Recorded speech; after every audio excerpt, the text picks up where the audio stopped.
Kawasaki X300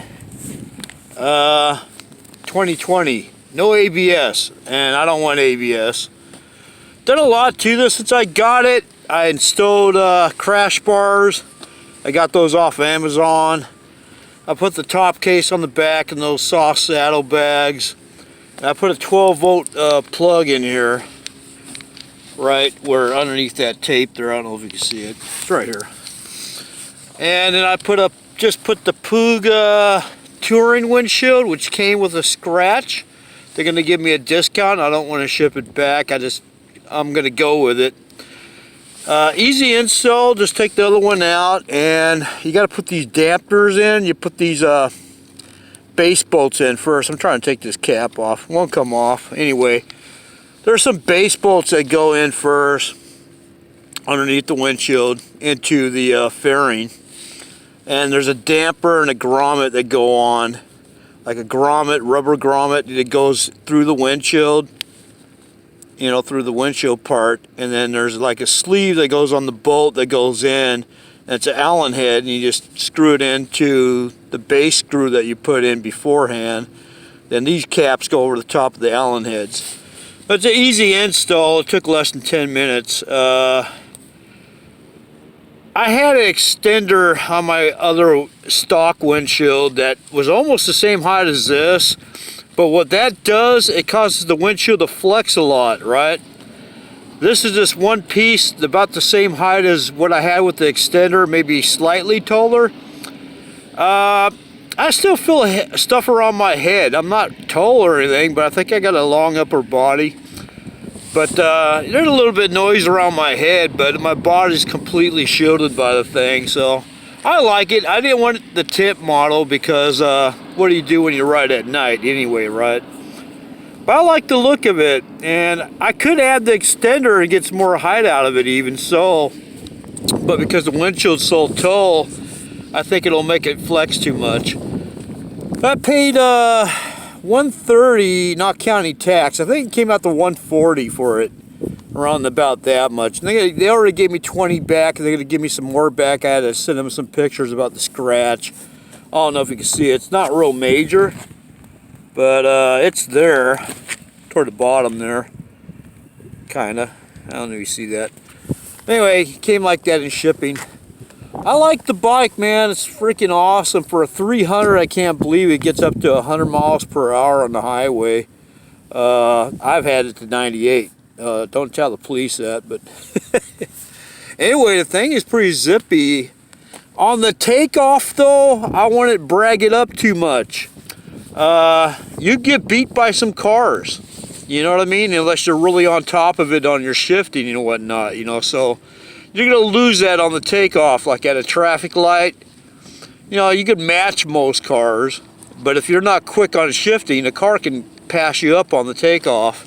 That part I don't like. Like if you're on the highway and you just need to get out of somebody's way, well, you're not going to really do it with this bike. It's not really built for that. It's a good little city bike, but I like it for off-road or just playing around with. You know, I'm over here at the airport, not airport, but what is this? Mather, former Air Force base. You can see the planes in the background.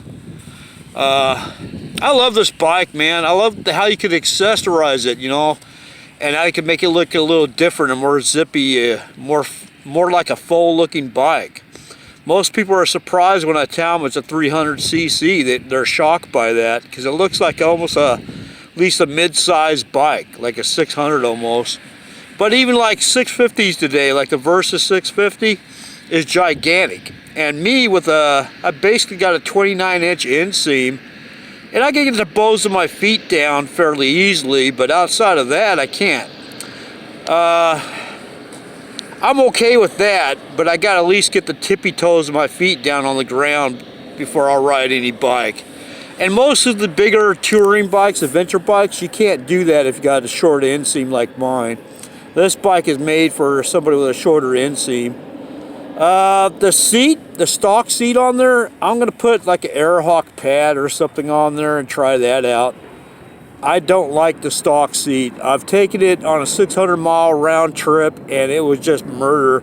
I had to stop every hour. That's how bad it is. I mean, I'm an older guy, kind of heavy, so maybe it's different for somebody that's younger and can handle the pain better. I don't know, but I didn't really care for it. Love the top case. Got that from Kawasaki. It was $100 flat, basically. I got it like a 20% discount or something. So slightly under $100. Install confused me until I realized you have to take off the there's a plastic part on the mount that bolts down to the you know, the back rail that pops off, and then you get access to where you got to put the screws through. And I didn't know that. I didn't realize that it popped off. It took me an hour to figure that shit out. There was no video on it, no instruction on it, nothing. Anyway, that's me. I'm just dumb. Anyway, fantastic bike, man. Really loving it. 2020 Versys X300. No ABS on this one. I wouldn't want it anyway, because then it malfunction you in the... It'd mess you up in the dirt. You know, if you get in the slick and try to go on a hard brake, you're not going to be able to do it with ABS. So I don't think an adventure bike needs ABS. I don't really care for ABS in anything, to be honest. Anyway, fantastic bike. I like the saddlebags. I paid less than I paid like $75 for these, and they expand. They unzip on the sides and expand out. And I didn't know that at first, and then I was overpacking it, and I realized, hey, I could expand this. Holy shit, you know.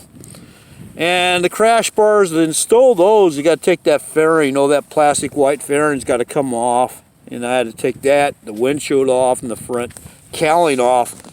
This whole front cowling had to come off to get to the area that you install the 12-volt plug in, you know, to plug in the relay. You got to buy a relay if you want that 12-volt plug. Don't forget, get the 12-volt generic plug.